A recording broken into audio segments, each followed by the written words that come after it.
What's up, PokerBrandon here. This is session 4. Right here, this is going to consist of 10 significant hands I played. This is a 40-minute video, so I'm going to break down a lot of my thought process and the way I think, and specifically how I thought in these specific hands. I play 2-3 no limit hold'em cash game poker, and some of these videos are shorts, but this is more of my honest thought process. So you saw I picked up ace king. This is going to be my first hand that significantly I played, and I popped it up to 15. We went 4 ways to this flop. The only player I know on this table is under the gun. I don't know small blind or low jack, so everybody's pretty new. The board is 6, queen, 10. There's 2 spades on there. I have 2 overs. I have a gut shot, and I have the nut flush blocker. Now what that means is I'm holding the ace of spades, and I know nobody else on this table has it. So if a spade does come, I know that nobody's gonna have the nut flush because I have the ace of spades. I could definitely use that to my advantage if a spade comes and I want to bluff. So I call this 25, low jack calls, we go 3 ways to an 8 of diamonds on the turn. I'm not happy to not see a jack, or basically to realize that my ace of spades does not improve to a nut flush draw. Basically now I just have 2 overs and a gut shot. That's going to be 6 outs for my 2 overs and 4 outs for my gut shot. It's not entirely that good to call a $60 bet by under the gun, but when I made this call here, I was factoring in the potential to bluff shove the river if a spade came. When under the gun bets 60 here, it doesn't really look too strong. There's 130 in the pot. He only bets less than half. It doesn't really feel like he wants to push anybody out like he has 2 pair. So it feels like he has a 1 pair hand, probably a queen,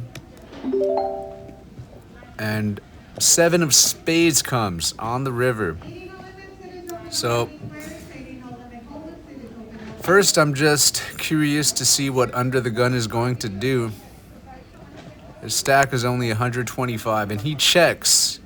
So right away, right now, I just feel I'm not going to win this if I just check back. He did not do this with ace-jack offsuit.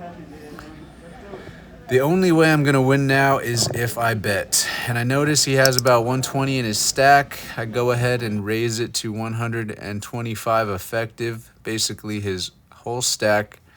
And I thought that this was going to get the job done. Now, as you can tell by the way I'm speaking here, you guessed it, he's going to call. So I thought he called me with the queen. Turns out he called me with jack 10 offsuit, no spade in his hand. So this guy, honestly, I feel like he made a very bad call, and he's paying me off a lot of the time. He's paying off my ace king of spades here. He's paying off my ace jack of spades.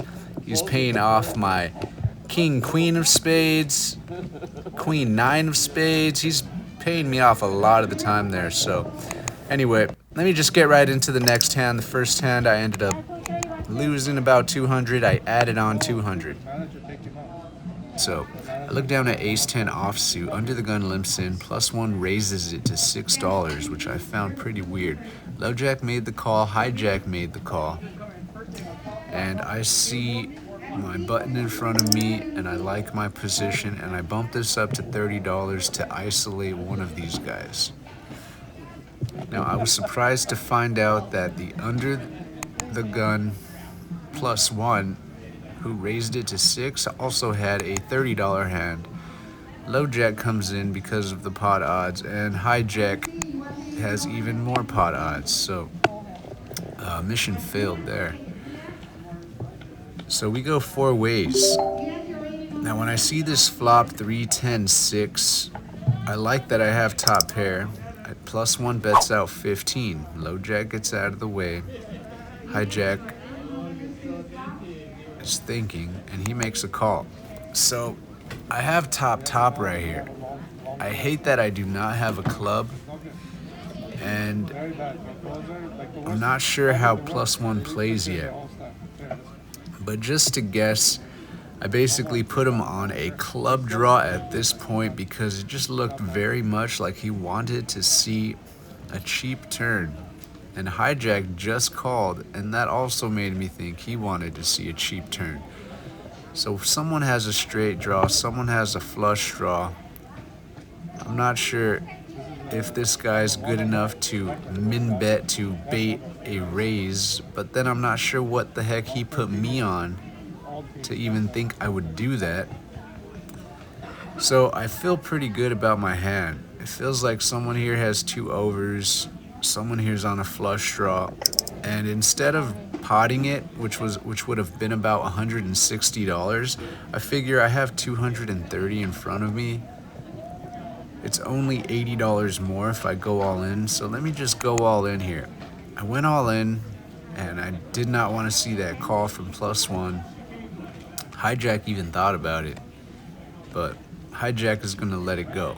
So at this point, when +1 called me, I'm hoping he has at best a flush draw. I let him know I have a 10 since he made the call. What is it? 6 comes on the turn, 4 comes on the river, and he shows pocket jacks, which he played very weird to me. I wish I would have waited and watched him play a bit more before I jumped right into hands at this table. That's usually why I do like to wait and watch and not really play too much. So, as you can see, I add on $300. Now I'm already in for a total of $800 at this point, and the session definitely starts off very bad.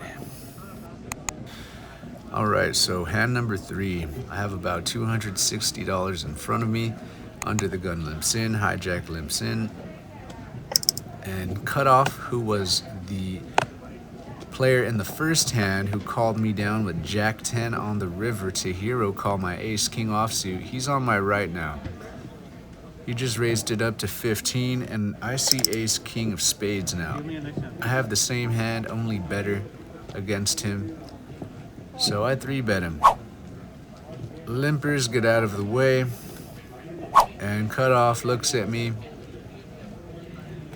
and he's not gonna give me the pot without seeing the flop, so he makes the call. Flop is 3-2-5. I have 2 overs, I have the nut flush draw, and I have a gut shot straight draw. So this flop doesn't look good at first, but when you look at it that way, it looks pretty damn good with ace king of spades. So Cutoff here can have a wide variety of hands. I've already seen him play 10 jack offsuit. So with my bet sizing here, I want to continue this, and I know he's just not going to believe that I hit this board, so any bet I make, he's probably going to call as long as it's not too big. I figure a twin bet from my open bet is going to work out quite nicely. I think he's calling with any 2 overs here, and he makes the call. And there's no check raise here, so it's safe to assume he doesn't have a set. Now turn is a 5 of spades. I have the nut flush gut shot draw, as well as the nut flush right now. So that's pretty good, and I'm really certain he does not have a set here. He just checks it again. This guy's gonna get value out of a full house, and he definitely would have check raised or at least went for value on the flop. At this point, I think he has 2 overs, and I don't want to scare him off, so I put in a clocker bet of $5 to confuse him a bit so I can get more value on the river. He made a weird face when I threw in that $5 bet. He looked at me, and then right here when he checks, he starts flexing, I call it. He gets his chips out like he's ready to make a call, and it showed me a big sign of weakness here. So I could tell he was really weak, and I did not want to scare him off, but I wanted to go for some small value, so I put out $50 into a $200 pot. He quickly calls, and I show him the nut flush. He tells me I'm good, and he wants to show me that he called me down with ace high with the jack kicker. So I don't know why he showed me that. I think he just wanted to let me know, like, if I'm gonna try to bluff him, he'll call me with ace high. Anyway, let's go into hand number 4. I see pocket threes. Okay, so my stack slowly climbed up a bit to 431 out of 800. With these pocket threes, under the gun opened up to $15, and I made the call. Sort of a set mine, but at the same time, I'm ready to make some moves as well, and outplay if I have to. I like my position, and big blind joins the fun. Flop is Jack 5 Queen, so this flop is just completely disgusting for pocket threes, but I have a club, and that's what I check for, and at the same time, it was checked to me. Big blind doesn't seem to put too much money in the pot other than the hand that we got involved in, and under the gun I haven't seen him play too much. I take the checks for weakness. I bet out $30 because of my position, hopefully to just get these guys to fold. Plan B is hit a set, and that's the only other plan I got. So the pot is $107 after he makes the call. Ace of clubs comes and finishes a flush if you're holding 2 clubs, and then he checks. If he called me on the flop here, I'm thinking he called me with the jack, he called me with the queen, he may have called me with like pocket 10s and pocket 9s, trying to see what I would do. Either way, the ace of clubs definitely just should scare him a bit if he called me with anything that he could not continue with when he saw that flop. So in my mind, I still have a 3 of clubs as a plan C, and I still have plan B, which is to hit a set. Honestly speaking, this type of thinking and this type of equity thinking to continue with is completely horrible. But at this point in the action, I was just remembering that my name is PokerBrandon, and I gotta show up for you guys. So that's why I continue to bet this. And I think it's important to show my bad plays. So river is a 2 of clubs. I hit a flush. I shut down. Flush. He tells me he has 2 paired. My flush is good. So I take this one down. So with this pocket 3 hand, I build my stack up a little bit. I gotta thank the poker gods for blessing me, even though I was digging a hole for myself. Next hand I play, I see a jack of clubs. I wait for the action to get on me before I continue to look at my hand. Hijack limps in, button limped in. There's a lot of limpers here. And small blind raises to $9, which I found pretty weird. Normally players that have hands, they bump it up to about $15 to $20, sometimes $25, $30. Usually these $9 to $10 opens, they're just pot builders, which I am guilty of myself. But with pocket jacks, I'm not gonna let this continue for $9. I bump it up to $29, expecting to isolate small blind.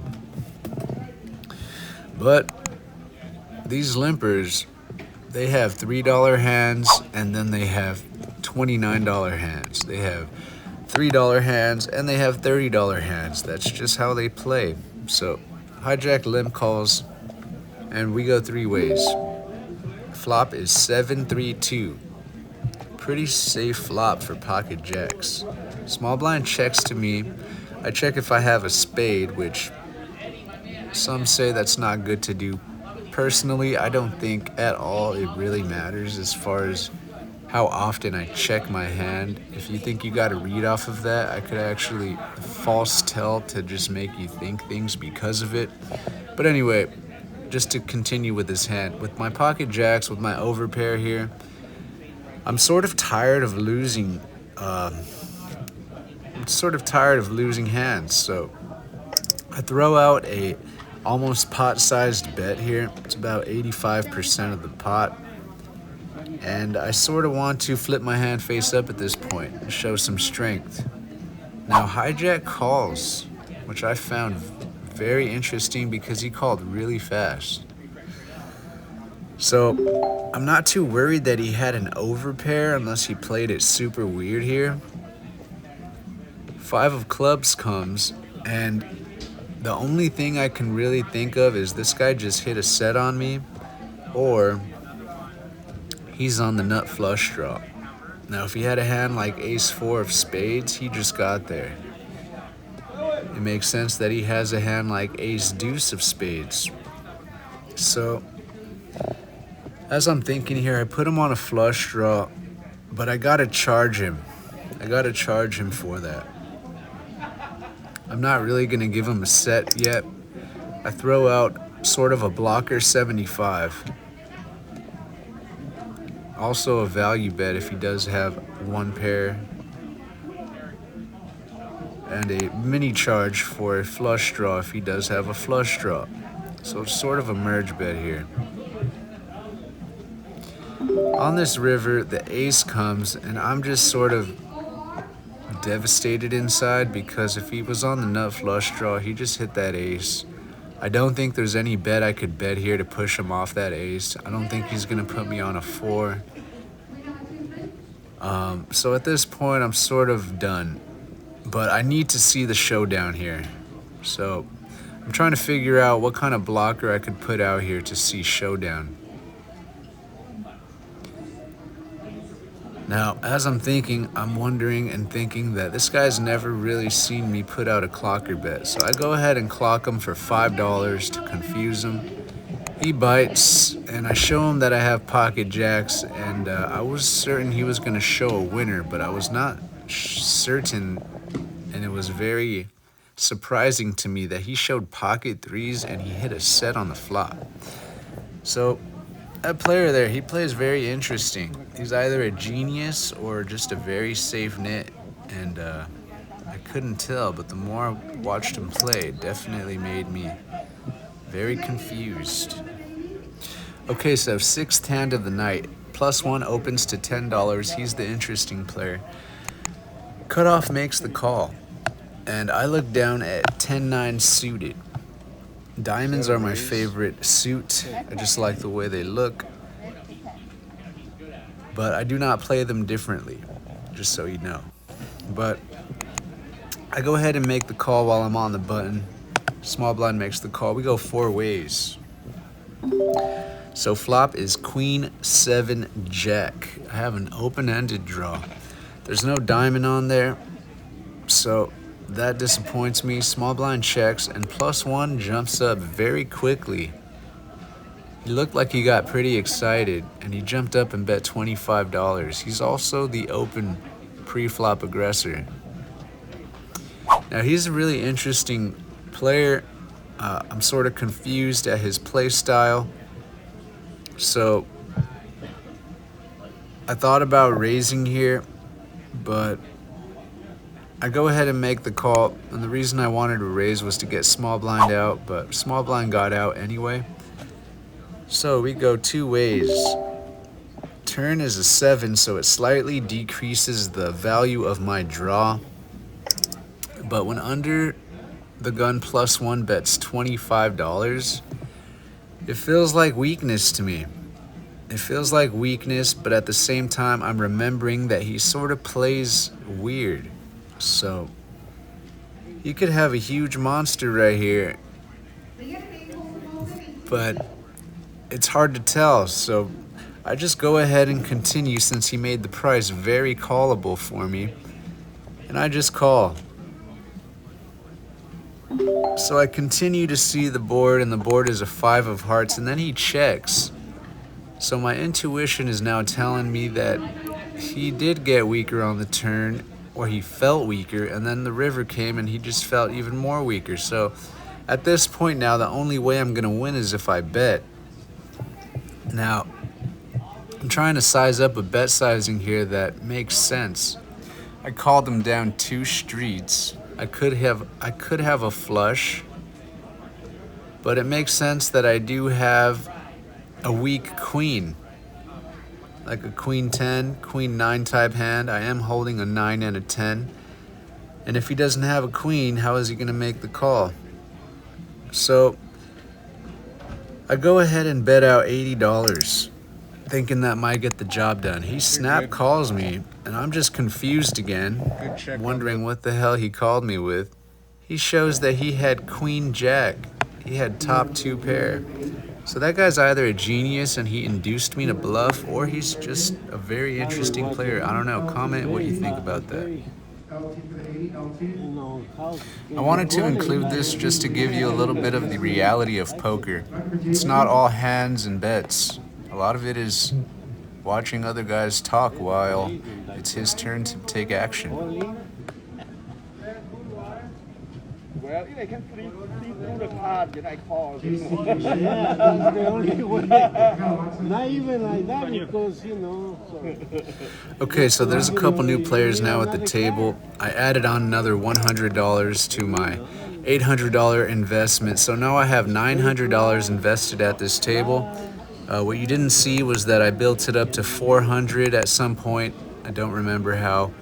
And I looked down at 7-9 of clubs. Under the Gun opened after a long talk about his previous hand that he lost, and we got tons of callers for this flop. Now, Under the Gun was tilting here. Everybody knew it. Flop is 3-deuce-7. So I have top pair, I have a club draw, backdoor, small blind checks, big blind, thinks, and big blind is actually going to put out a bet right here. He bets $35 into a $70 pot. It's a pretty safe bet to call. Gun calls very quickly like he's on a draw, but this guy essentially could have had a 3, a 2, gut shot, 2 overs. He's just hungry to get some money in there and win back some of the money he lost in the previous hand. I don't want to raise here because I got the whole army of poker players behind me. I just call, and we end up going 3 ways to a turn. So the turn makes my hand way better. I have top 2 pair. I'm feeling really good now. I'm starting to feel some momentum. My stack feels like it's about to get bigger. Big blind checks, and that makes me feel better too because sets real out of his range at this point. I feel like he would definitely want to get value out of pocket 3s or pocket 2s here. And then Under the Gun pretty much bets his whole stack, but doesn't bet his whole stack. So he just looked like he could have had anything here. I'm not worried about him too much, but I don't want big blind to get into this pot. I feel like the poker gods are giving me the pot right now the way it is, and I don't really want to see a river with big blind in the hand. That's pretty much the conclusion I came to. If big blind had some kind of a draw for a straight, like a 4-5 type hand or an ace-4 type hand, I just want him out now. So I go ahead and raise it to push him out. So as this is happening and as you're watching too, you're probably noticing and you're probably fast forwarding because the action is taking so long. Well, that's the reality of the way I play. Sometimes even a lot of players will get a little bit frustrated because I take some time to think about my hands when I'm involved. But that's my reality. That's how I play poker. And this POV version for you is just to give you the reality of PokerBrandon and what I do and how I play.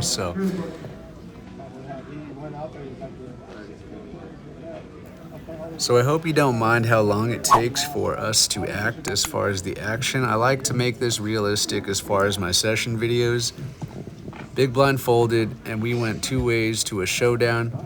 But yeah, so as far as the action, you're seeing the real live time it takes for me to make bets, for opponents to make bets, make calls, and I'm keeping it realistic. I'm gonna keep it really realistic. I show my top 2 pair and Under the Gun is still tilting and he wants to hold on to his hand until maybe it becomes better than mine.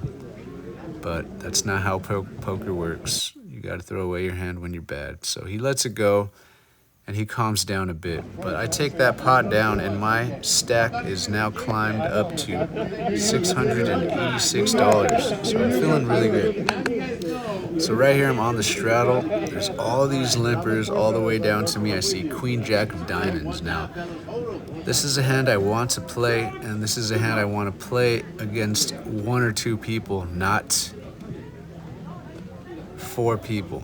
So I size up my bet to be about $30.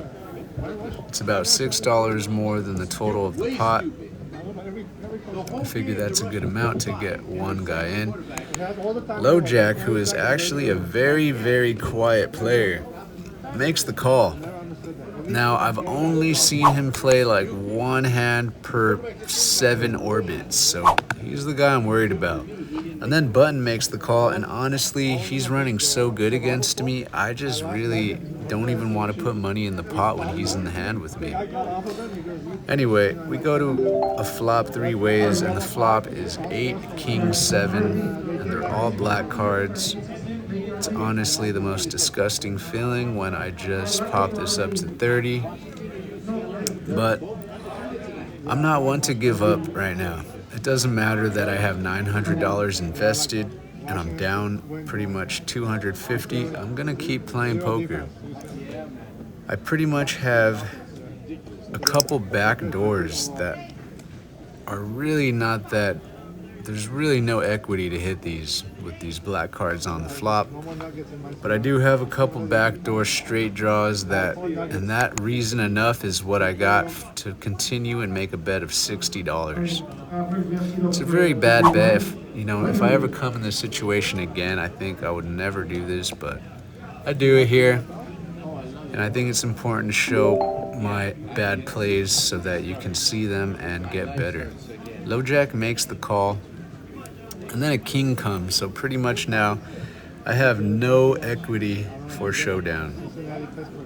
If a queen or a jack comes right now, I do not think I'm good. I doubt the tightest player at the table would call me down with an 8 or a 7, even a flush draw. So I go ahead and clock bet him to confuse him a bit, hoping he just puts in the $5 and I get to see a free card. Well, basically a $5 card, but Low Jack is too smart. He's not gonna play into that. He's gonna see right through this clocker bet. It doesn't work on him, and he's got to protect his king.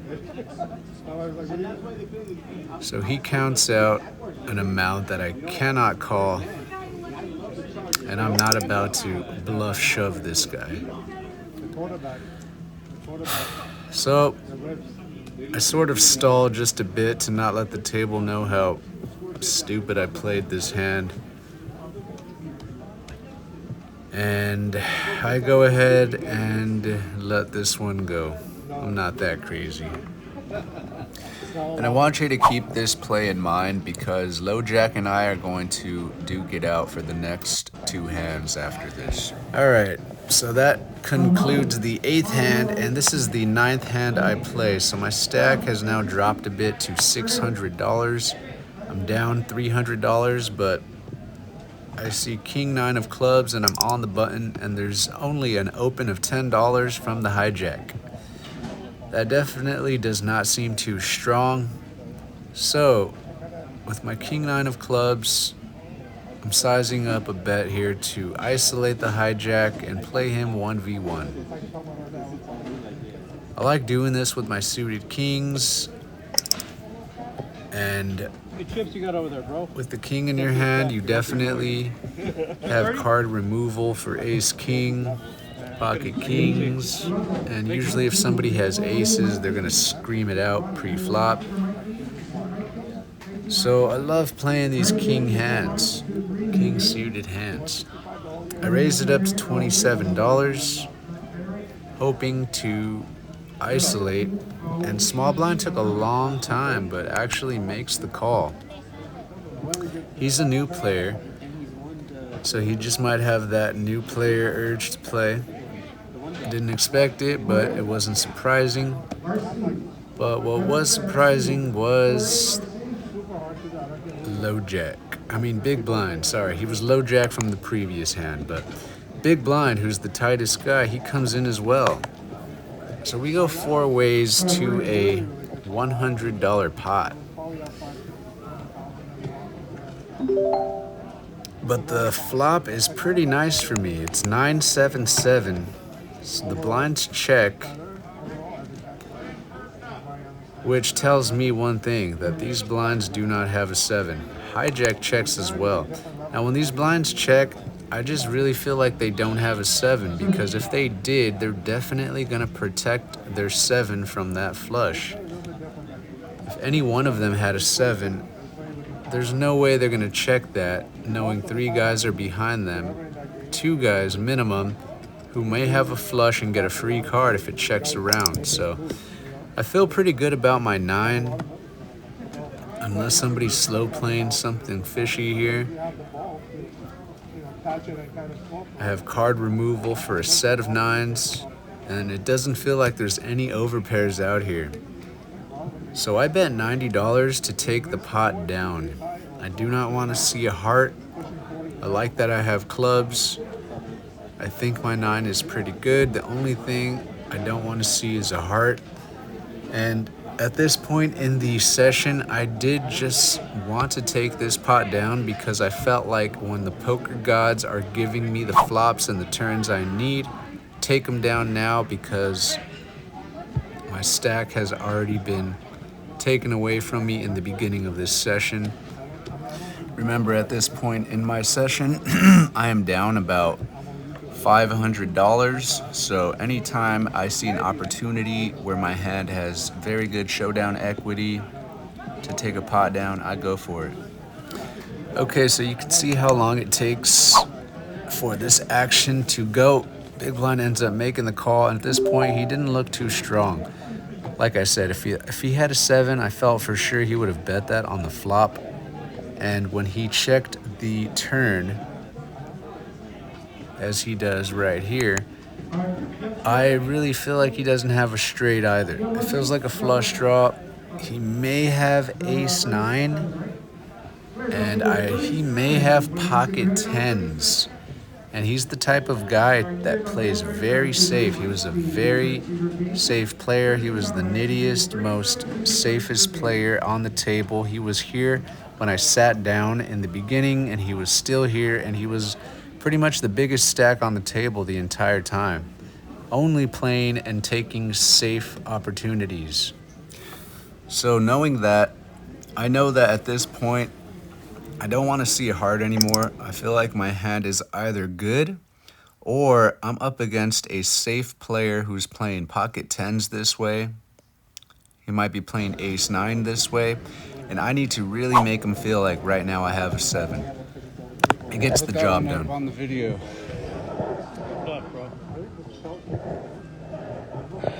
If you watch the YouTube, I'll show that hand. You were on a hard draw, right? Okay, so that was the second hand I got involved in from the big stack nitty player. He was pretty safe. He was a solid player. Anyway, keep that bet sizing in mind, because we're going to duke it out right now for the last hand of the significant hands of this session for session 4. You didn't see the pre-flop action here. I raised it to 15. Hijack and big blind called. We went 3 ways to this flop. Flop is 4-8 queen. I have a gut shot, and this is what I do. I continue for the same bet I made pre-flop, $15. Hijack makes the call, and big blind is going to fold. Hijack is the same player that I bet $180 into, and he folded last significant hand on hand number 9. On this turn now, I hit the nuts. I have the nuts straight, and I don't want to scare him off, and I don't want to put in a pot-sized bet. I mix it up. I mix it up right here, and I change my bet sizing. I mix up my bet sizing to look completely different from the previous ways I was playing. I'm no longer putting in pot-sized bets. I put in a sort of a bet that looks like a very scared continuation bet. Now hijack raises me here, which was perfect, absolutely perfect. There's nothing better than when your opponent raises you when you're holding the nuts. I felt like he was playing right into my trap here, and now my brain is going into how can I get all of his chips in the middle right now. It's either I call this or I raise. I ran the options down my mind, and I ran my thoughts into my player's head. I tried to think, what was he thinking about me? He's probably holding a queen, and he's raising me because he wants to get me off of a draw. So he knows I have nothing. He knows that I probably have a weak hand. My bet sizing is not really the same as my previous hands, where I was representing strong hands. So he definitely sees me right here in this moment as having a draw type hand or a very weak type hand. And he doesn't think it's better than his, which is probably queen, maybe queen 10. So because I sense that he has a hand that he cannot fold, and he has a made hand right now that he really feels is better than mine, I go ahead and play into the image that the Table Talk has given me, which is that I make crazy YouTube videos where I make these crazy moves and I do these interesting bluffs where sometimes I have it and sometimes I don't. And I go ahead and re-raise him for 3.5. And I specifically made this bet sizing to look just right at the top of the amount where it looks like I want him to fold. If I made it 2x, it just looks like I want to call. If I made it 3x, it still sort of looks like I'm not really trying to get him to fold, but I think I put in just the right amount to make him feel like I'm just trying to make a move. Now he sort of angrily asks how much, and he puts his chips in really fast. This river was sent from the poker gods from heaven. It's always amazing when you have the nuts on the turn and you still have the nuts on the river. Now it's my turn, and I'm gonna continue to play into the image that I'm just a crazy YouTube player trying to make cool YouTube videos, and I like making moves, and I'm gonna do that right now with a bluff shove. I feel like this is the perfect opportunity to get max value. The pot is $497. It would have made way more sense to get value like 200 right now because he only has 400 in his stack, but on the turn, my opponent put me on a weak draw type hand, probably a flush draw. And there's no way he still thinks at this point in time that I have a monster. So I shove on him to keep the image that I'm just making moves and being crazy. My opponent actually tanks for quite a while. Go ahead and watch the action. 400. 480. Mark it up for RD. So Polly, mark it for RD 480. Yeah. 480.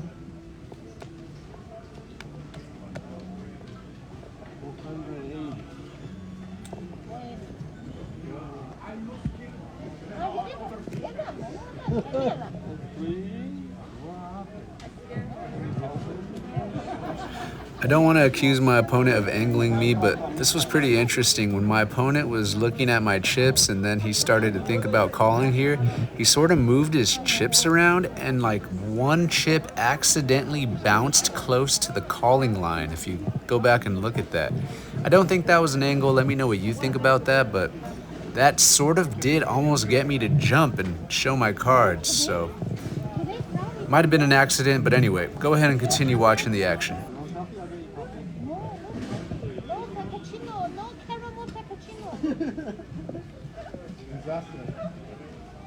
We'll read one more.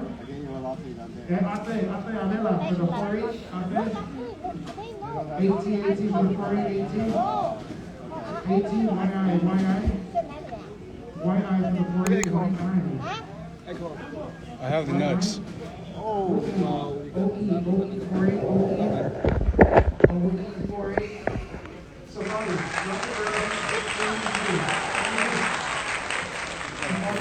Okay, so this was a very nice hand. My opponent basically stood up, tanked for a bit, and finally made the call. He just definitely thought I was making a move on him. I don't know what he had. He never said what he had. I feel like he had at least Queen 10, and he was just a really safe player that knows I could have possibly had the nuts here He knew he or a was beat set. because he got up to leave. And just he really definitely wanted had to see think one that hand. one out, but I really feel like he had Queen 10. Some of the players think he had Ace Queen or King Queen, but I felt like that was just a little bit too loose for this type of player specifically. Anyway, this is going to conclude session 4. I was in for a total of $900. I was stuck for about $600, and I made it out for a total of about $1,350. I played for about 5 or 6 hours during this session. This is going to conclude session 4. My name is PokerBrandon. Tell me how I can make these session videos better. Peace out.